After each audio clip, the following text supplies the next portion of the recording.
امروز سه‌شنبه 10 دسامبر 20 آذر ماه در خدمتتون هستم. بریم سراغ چنلمون ببینیم اخبار امروز چیه، بعدش هم بریم تکنیکال چارت رو بررسی کنیم. خبر مهمی که میتونیم داشته باشیم سقوط حجم معاملات کره جنوبی. داده های وبسایت ریسرچ به ما داره نشون میده که به خاطر ناآرومی‌هایی که توی حالا اقتصاد و سیاست کره جنوبی اخیراً پیش اومده، حجم معاملات کاهش شدیدی داشتن و از 25 میلیارد دلار به 6.7 میلیارد دلار سقوط کردن. خب این خودش به خاطر تغییر زیادی که هست به شدت توی معاملات چه کریپتو چه فارکس تاثیر زیادی میتونه داشته باشه. بریم سراغ پپه. ایلان ماسک یه عکسی از پپه توییت کرده و یه جورایی اونو یه میم کوین خوبی معرفی کرده. این میتونه توی قیمت پپه تاثیر زیادی داشته باشه، میتونه اتفاقی که واسه دوج و فلوکی یا حالا میم کوین دیگه افتاد اتفاق بیفته واسش. یه خبر دیگه هم که داریم، ترامپ راضی، کریپتو هم راضی. این سرتیترشه. بنیانگذار ریپل گفته که دونالد ترامپ کریپتو رو پذیرفته و کریپتو نیز دونالد ترامپ رو پذیرفته. میریم یه خبر دیگه سراغ هشتگ جنگ کریپتویمون. اولین کشور جهان که ارز دیجیتال رو قانونی کرد السالوادور بود که اعلام کرده مردم رو اجبار نمیکنه که از بیت کوین استفاده کنن. مردم خودشون حق انتخاب و تصمیم گرفتن دارن که از بیت کوین استفاده کنن یا نه. این تغییر به دولت کمک کنه تا توافقات مالی این کشور رو با صندوق‌های بین‌المللی پول یا همون IMF به دست بیاره و بتونه وام‌های بیشتر بین‌المللی بگیره. و مایکل سیلور مدیر عامل شرکت ماکرو استراتژی اعلام کرده که بین 2 تا 8 دسامبر معادل 21550 عدد بیت کوین دیگه خریداری کرده و جمع کل این خریداش الان شده 2% از کل بیت کوین هایی که موجوده. این خب میتونه ضرر زیادی یا سود زیادی یا به معامله‌گرانی که بیت کوین ترید میکنن متحمل کنه. پرواز تتر هم ما میتونستیم ببینیم. قیمت تتر توی ایران از 73000 تومان عبور کرد. اینو حالا خبری نبود که خیلی توی کریپتو تاثیر داشته باشه، ولی چون الان بورانه و مردم میخوان ریالشون رو به تتر تبدیل کنن، بالاخره اینم حائز اهمیت بود که بخوایم بهش اشاره داشته باشیم. بریم چارت بیت کوین رو نگاه کنیم ببینیم که چه حرکتی ها میتونه واسه ما بزنه، میتونه چه اهدافی به خودش ببینه. خود بیت کوین من اینو خاموش کنم که توی 4 ساعته هست، روزانه هم خاموش میشه فقط توی 4 ساعته. اینم همینطور. بیت کوین ما داریم میبینیم که بعد از اینکه محدوده 100,000 تقریبا 99853 تا رو به بالا شکست، از محدوده 104,000 تا ریجکت شد، رو به پایین حرکت کرد.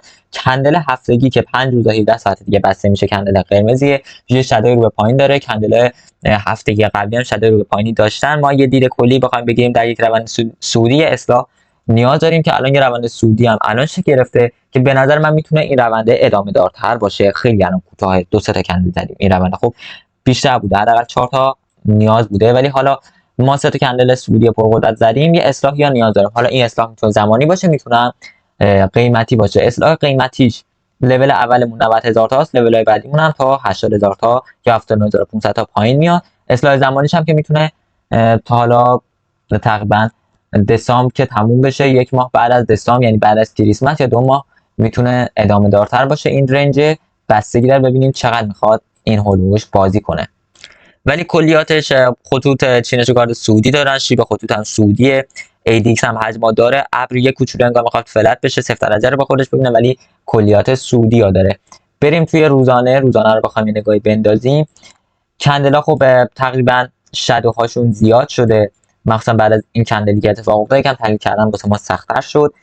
توی تایم های پایین‌تر یه سود دیگه یا داشتیم دوباره تا 101,600 تا رفتیم، دوباره ریجکت شدیم، به کی جنسن برخورد کردیم، داریم شادو میزنیم. اگه کی جنسن یک روزه شکستش رو به پایین، ما میتونیم لول پایین‌تر رو ببینیم، ولی نه خیلی پایین، یعنی مثلا یا تا اینجاها بازی کنیم بعد بخوایم ابر رو رد کنیم، یا مثلا خیلی بخواد شارپی حرکت کنه بیاد اینجا برخورد کنه رو به بالا حرکت کنه. همچین دیدی میتونه بهمون بده. ADXش هم حجم نداره، یعنی بالای منطقه 25 هستیم ولی خب داریم رو به پایین حرکت می‌کنیم. این ضعف روند بهمون نشون میده.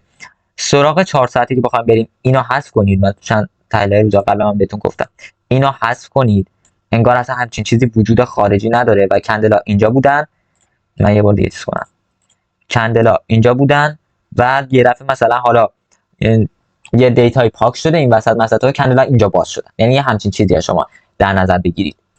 فعلا واسه ما دید کلی که 4 ساعته میتونه بهمون بده حجم داره یکم وارد میشه بالاخره. حالا میتونه این حجم وارد شدن دیرتر باشه، میتونه زودتر باشه، ولی ما این خط رو کشیده بودیم واسه یه بنچمارک که داشتیم. دقیقا خورده به همینجا شادو زده، رو به بالا داره یه کوچولو حرکت میکنه، کندلا توی همن، ابصاف 0 درجه است، دیتا آنچنانی بهمون نمیده. واسه لانگ چه اثبات چه حالا فیوچر بعد از 99700 تا موقعیت خوبی میتونه باشه. شورت هم میرم موقعیتش پایینتر بهتون میدم. اینجا یه تحلیل زمانی یا ما داشتیم که دقیقا خورده به اینجا، چه یه دونه گفتم کمترش کنید دیگه اگه یادتون باشه، دقیقا خورده به اینجا و یه همچین شده زیادی یا زده. این هم از تحلیل زمانی ایچیموکو. 2 ساعت هم خب همینطوره. 2 ساعته ما میتونیم ببینیم که اینجا یه فلت داریم، این فلت هم راستای فلت 93 اسپن بیه بنچمارکمونه، یه حالا سقف کوتاه مدت 2 ساعت همونه، سقف که نمیشه گفت، حالا مقاومت 2 ساعت همون هم میتونه باشه که پرقدرت شکسته شده و داره بهش برمیگرده. چندین شادوی رو به پایین داریم، این نشانه ضعف نزول رو بهمون نشون میده. خود هیکناشی هم بخوایم کندلا رو نگاه کنیم، کندلای نزولی پرقدرت نیستن، شادوها زیاده، کندلا سودی هم همینطور، ابرمون کلفته، قاعدتا نمیتونیم از اینجاها رد شیم، از اینجا رد شدن نداریم، اگه رد شیم فیکش میکنیم و مثلا اگه تا اینجا هم بریم قاعدتا میتونیم برگردیم. نیازمند اینه که اینجاها بازی کنه و اینجاها ابر قرمز بشه و رو به بالای حرکتی رو بزنه. واسه ما این بهترین داده ایه که میتونه بهمون بده. این کانالی بود که کشیده شد، اینجا اومد پول بک زد رو به پایین حرکت کرد. من خودم قاعدتا شورتش نمیگرفتم، ولی همچین حرکتی بالاخره داره واسه کسی که شورتش میگرفتن. تقریبا کانال واسه ما دیگه دیتاش از بین رفته و اعتباری نداره، ولی من همچنان میذارمش واسه آینده ای که بخوایم تصمیم گیری کنیم. کانال خوبی بود واسه ما. نقاط پیوت پوینت رو آپدیت کنم واسهتون.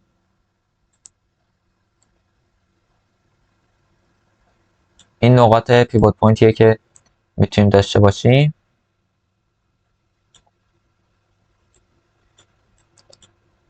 و اینم میاد اینجا و سومیش هم میاد اینجا قرار میگیره.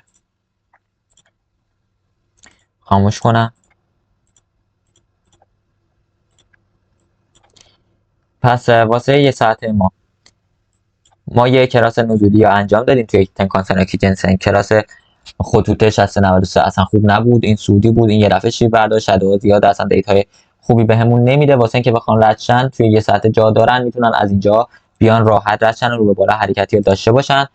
بخوام نقطه ورود بهتون توی یه ساعته بدم که توی 15 دقیقه پوزیشن باز کنید بعد از 98135 میتونه موقعیت خوبی باشه. واسه نزول هم بعد از 96188 میتونه توی 5 دقیقه یا کوتاه مدت‌تر موقعیت خوبی واسه ما شکل بده.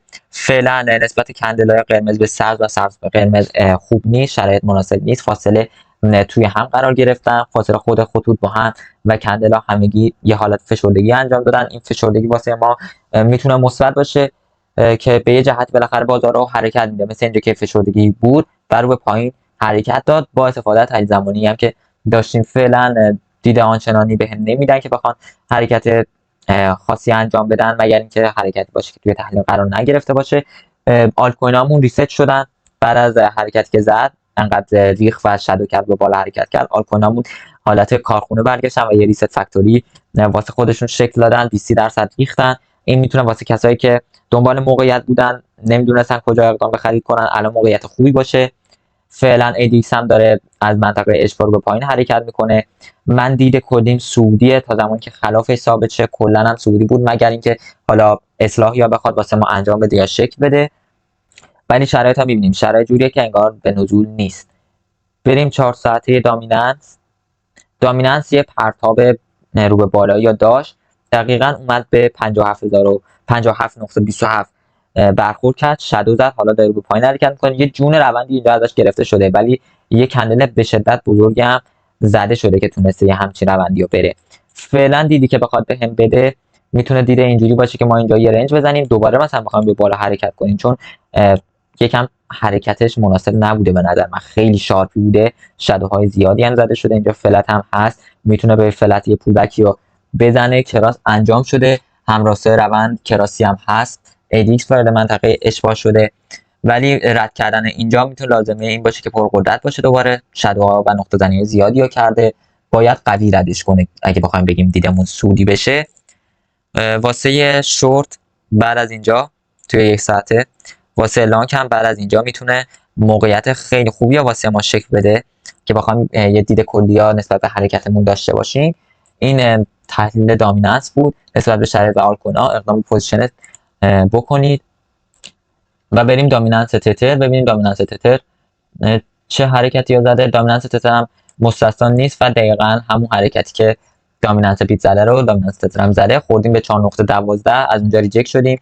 کراس کندلا هنوز صورت نگرفته، نزولیه، میتونن بیان یکم جلوتر بازی کنن یا اصلاح زمانی نیازمنده. به نظر من یکم صبر کنه میتونه مثبت باشه. شادوها زیاده، یعنی 4 تا انگار مثلا یه جو کپی پیست کردیم گذاشتیم این بر، خیلی تفاوت آنچنانی حداقل واسه من نداره. انگار چارت کپی شده اومده این بر، تنکانسل اومده بالای کندلا، فاصله با ابر زیاد شده، فلت ابر رو داریم میبینیم، ابر اینجا باریک شده. همه اینا یه منطقه اینجا مثلا این منطقه واسه ما شکل داده که منطقه مهمی هم باشه، خیلی هم بزرگه. من اینو میکشم که فقط داشته باشیدش ولی پاکش میکنم بدون یه همچین جایی هست. واسه شورت من سیگنال بهتون بخوام بدم اینجا چیزی بود که مد نظرم بود که همراستاشه. واسه شورت دقیقاً همینجا که بوده موقعیت خوبیه. واسه لانگ هم بعد از اینجا میتونه موقعیت خوبی باشه. خطوط پیوت پوینت هم توی دامیننس تتر آپدیت کنم واسهتون که مومنتوم رو متوجه شین. R1 2 و 3 S1 S3 و S1 2 هم که دقیقا همونجا قرار داره.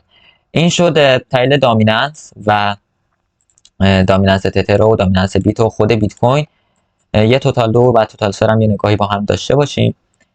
این توتال 2 ماه یه ریزش به شدت زیادی داشته. این ریزش میتونسته به خاطر اتریوم هم باشه که همچین ریزشی داشته. اتریوم هم همچین ریزشی رو تجربه کرده. توتال 3 هم همینطور، یعنی هم آلت‌کوینا بودن هم اتریوم بوده که تونسته همچین ریزشی واسه ما شکل بده توی دامیننس.